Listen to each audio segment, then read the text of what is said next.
I'm going to follow that. Holy moly.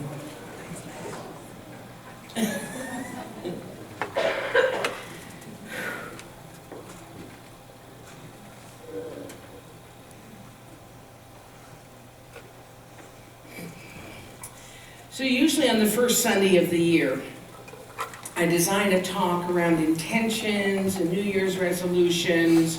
You know, New Year's resolutions don't usually work, and intentions are far more effective. Marjorie let me know that she talked about this last week as well. And the reason that New Year's resolutions don't work that well is because it's often based on what we should do. You know, we should lose weight, we should exercise more, we should give up a bad habit. And for a few days we hold on with all of our willpower, but we can't keep that up for very long, you know, and so then we give up. Anybody else given up on their New Year's resolutions? Here it is, January 4th. Really? You're not going to pop to it? Okay, yeah, alrighty. Because you can't keep that kind of willful energy going. It isn't natural. It isn't effective.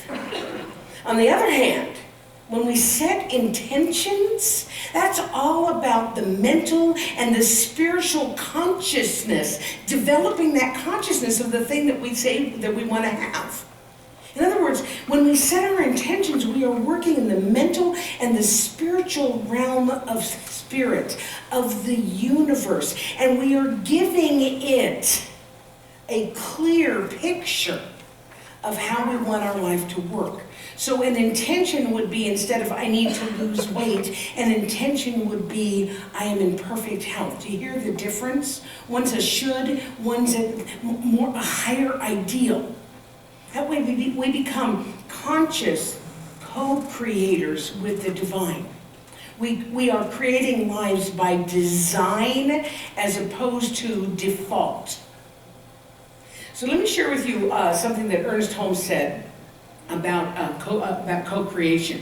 He says here, if we have a strong picture or mental concept of what we desire and hold to that mental equivalent regardless of circumstances or conditions, we must sooner or later manifest according to the concept. In time, through evolution and law, the conception comes to the moment of birth or of projection into the objective world. Such is the way of nature. Such is the law of all creation.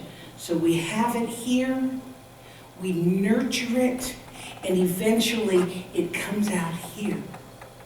That's what intentions do. Now, I could talk all day long about this. You can tell this is a topic that I love. However, there's something else about creation that I want to talk about today. Early last month, some of the leadership of our center, including members of the Board of Trustees, our practitioner students, Reverend Marjorie, Ethel, some of our other volunteers, went through a process called co-creation. And the reason that we decided to go through this process is because I've been here about a year and a half, a little bit better than a year and a half, and we haven't really done anything to get us all on the same page and going in the same direction.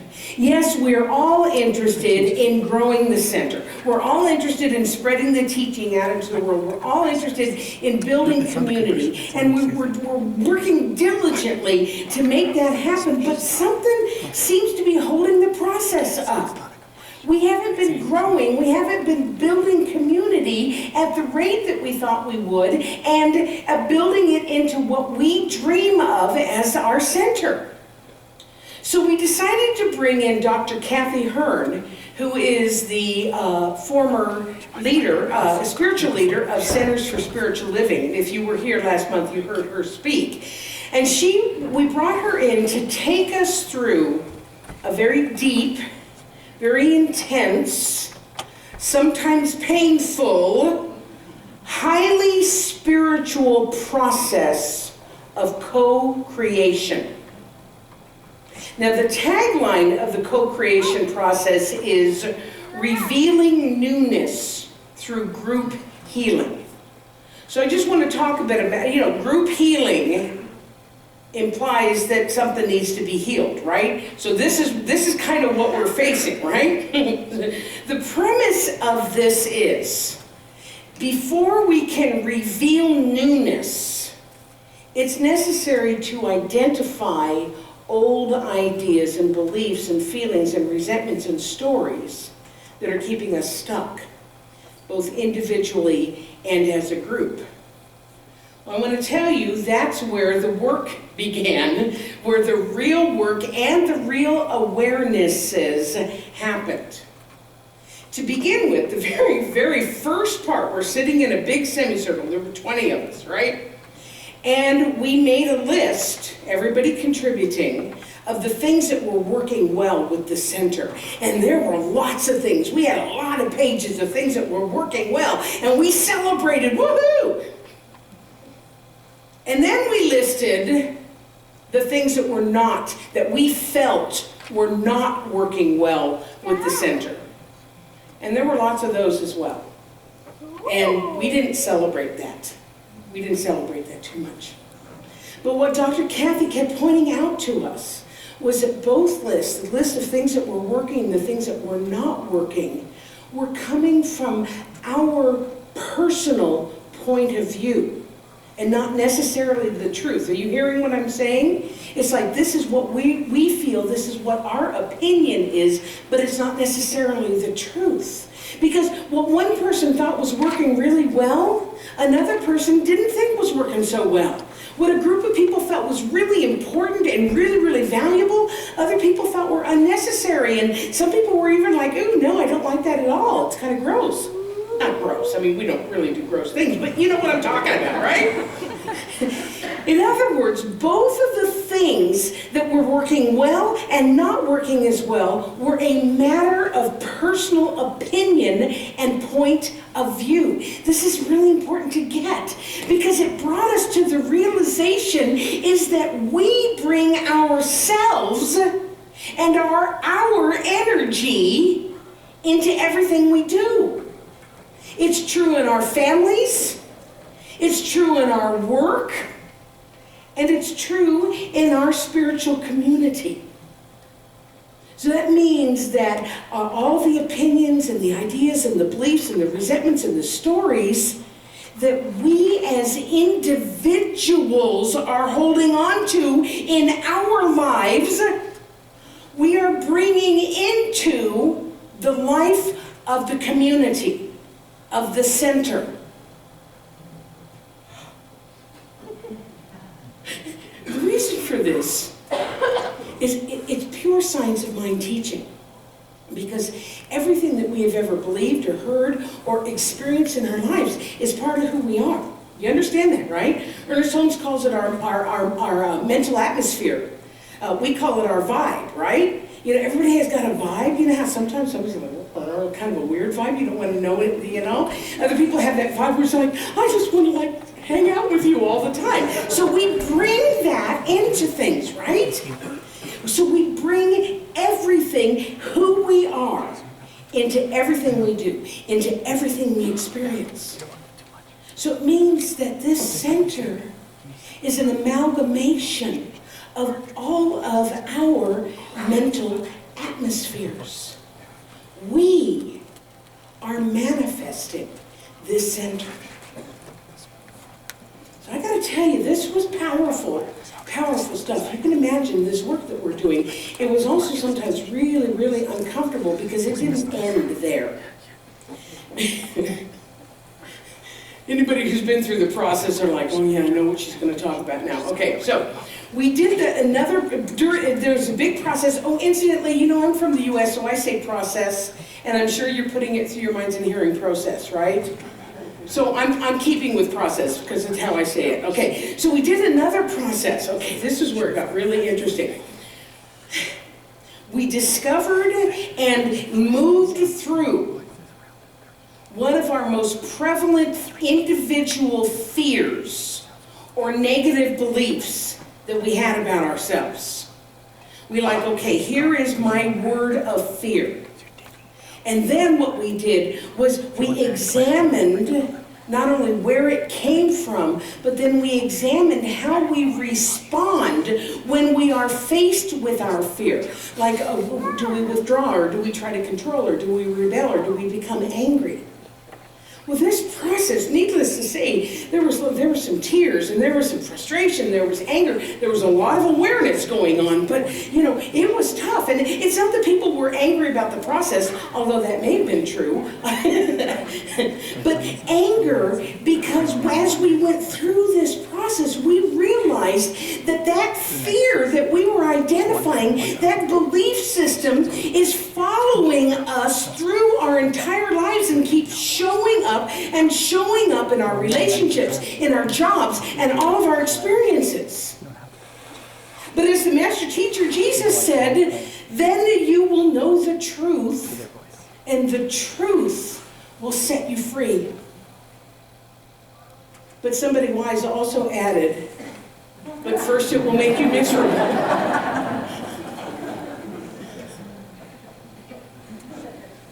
You may be wondering why anybody would volunteer to do this.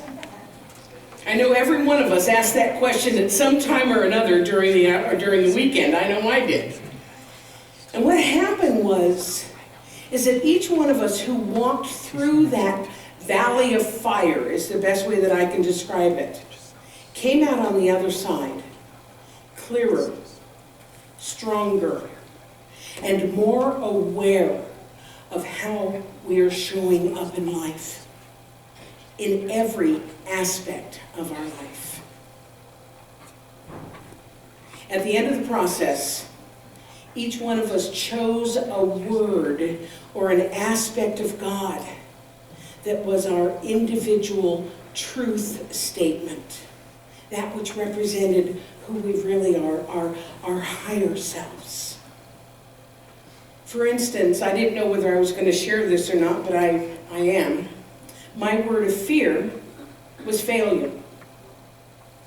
During the process, what happened, I went back and I found the first time that I had experienced failure. And it was when I was in grade 7 and I ran for student body president. And I was so sure that I was going to win. I was really qualified. And I didn't. And I was devastated. When I have that feeling of failure, what my response is to withdraw. And that has become my response every time. When I'm faced with a feeling of failure or not enoughness, I withdraw. I detach. So what I chose as my word of truth was wholeness. Because when I release my fear of failure, when I release my need to withdraw, I remember that I am whole, perfect, and complete. That word wholeness is really, really beautiful. It means nothing broken, nothing damaged, nothing missing, just like our Japanese bowl song. Wholeness. Sit with that word for a moment. Wholeness. Nothing missing, nothing damaged, nothing broken.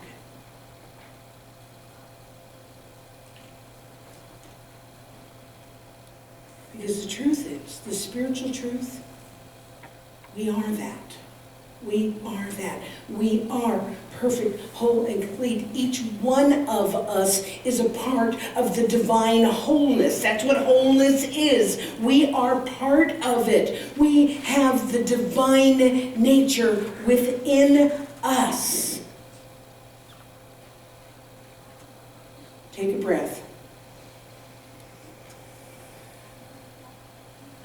So we went through this process as individuals, and it was tough. Good thing we had good food. We had really good food. and we cleared out old ideas and old beliefs. Then Then we had a clean slate to begin doing the work in consciousness on behalf of the center. But we had to go through that process to get us to having a clean slate. So here's what we did. We had this list of things that weren't working, and they kind of boiled down into four areas of things that kind of weren't working. So we identified those four areas, and we came up with strong intentions for a new way of being around the center. And we call it our sacred covenant. It's a really old-fashioned word. It means agreement. So our sacred agreement. So the first thing we realized, I actually touched on a little bit during the announcements, we realized that there's still some grieving that needs to be done around the sale of the building on 17th Avenue that had been people's spiritual home for almost 20 years.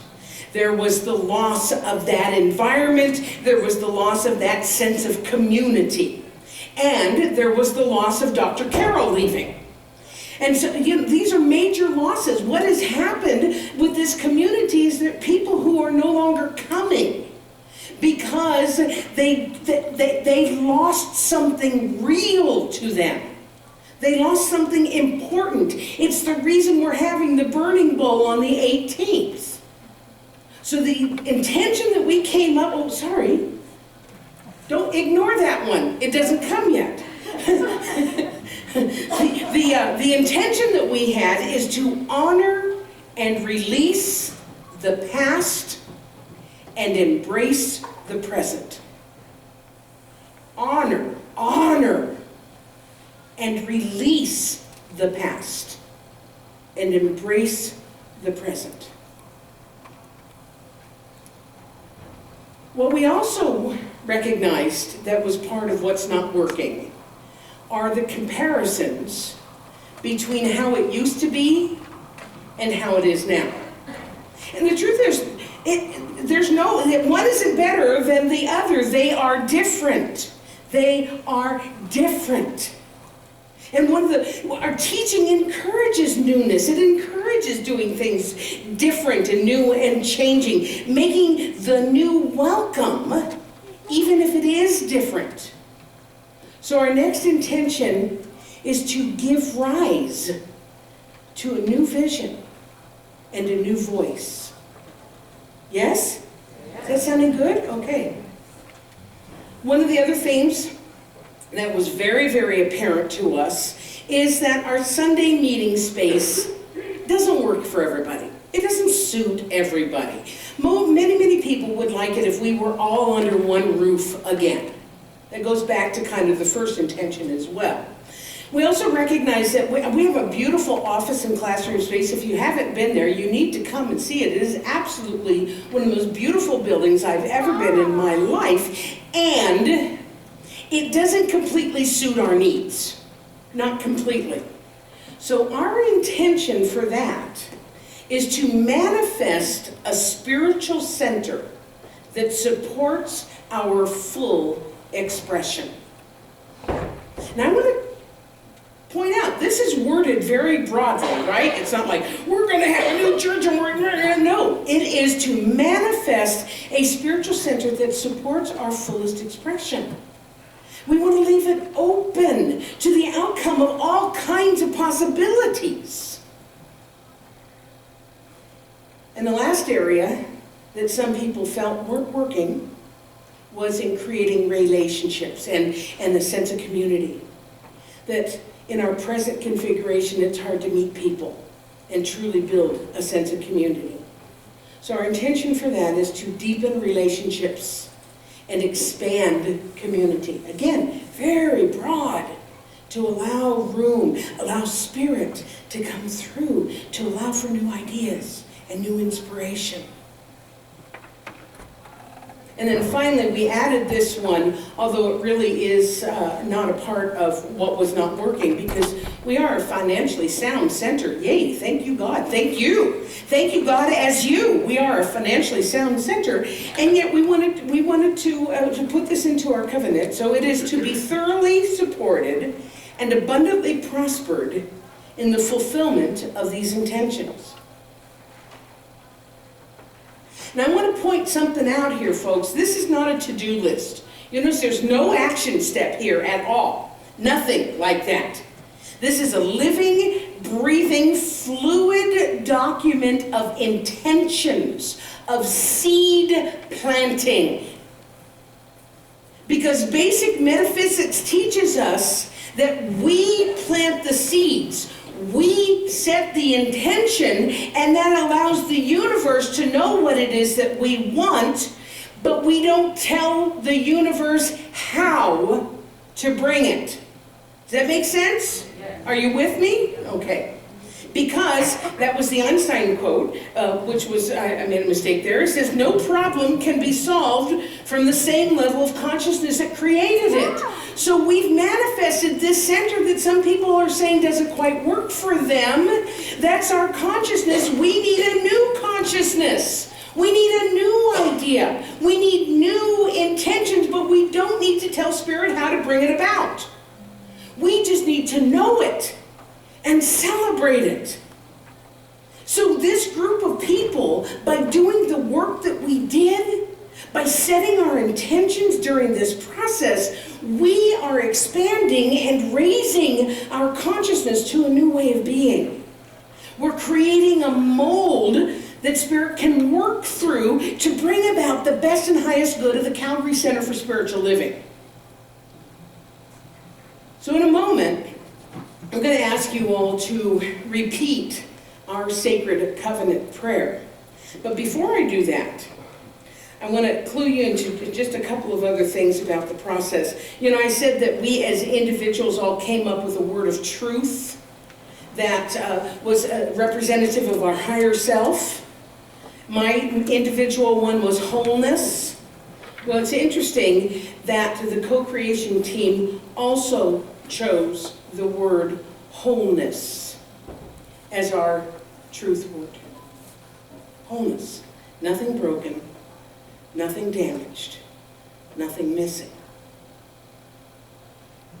And our vision for the center is simply a loving, joyful community.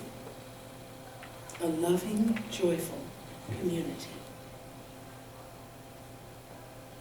So, I would invite you, I've actually made copies of this for you if you'd like to get it in the lobby. We'll also be posting it on the website. This is our sacred covenant prayer. And we're going to say this together. There's actually 3 slides, so just